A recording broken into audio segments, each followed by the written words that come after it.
নমস্কার, নিউজ 18 বাংলায় স্বাগত জানাই। মিমি রয়েছে আপনার সঙ্গে। বেনজির স্ট্রং রুম সংঘাতের মধ্যেই কালনায় বিপত্তি।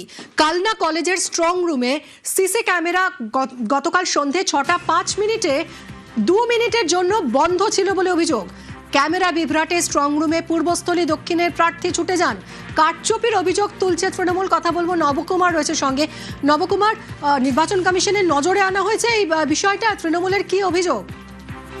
দেখো মিমি, ঘটনা হচ্ছে যে আজকে হঠাৎই দেখা যায় স্বপন দেবনাথ দক্ষিণের প্রার্থী তিনি কালনা কলেজে আসেন এবং কারণ হিসেবে জানা যায় যে কালনা কলেজে 4টি যে বিধানসভা আছে সেখানে 4টি বিধানসভা আপনার হচ্ছে যেখানে গণনা হবে এবং তারই স্ট্রংরুমও করা হয়েছে কালনা কলেজে।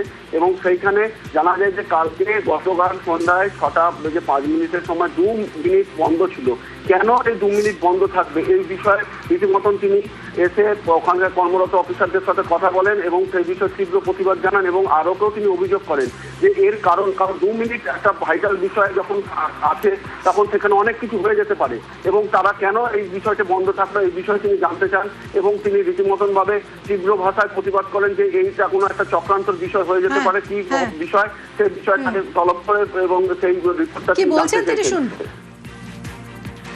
তাদের কাছ থেকে খবর পেলাম 2 মিনিট সিসিটিভি বন্ধ ছিল। স্ট্রং রুম থাকার ওখানে কখনো বন্ধ থাকতে পারে, মেশিনারি এরকম থাকবে যে 2 মিনিট বন্ধ। ডাকাতি চুরি ডাকাতি করে 2 মিনিট দিতে হয়, আধ ঘন্টা ধরে ডাকাতি হওয়ার কারণে গুরুত্বপূর্ণ চুরি করার জন্য করেছে মনে হয়। 2 মিনিটের ওপর বন্ধ ছিল। তার প্রতিবাদ জানানো আপনাদের সামনে, শুধু তাই নয় এবং আজ থেকে আমি নিজেও থাকবো তার কারণ একবার কখন হবে এটা হতে পারে এবং তার রীতিম অভিযোগ আমি দায়ের করেছি।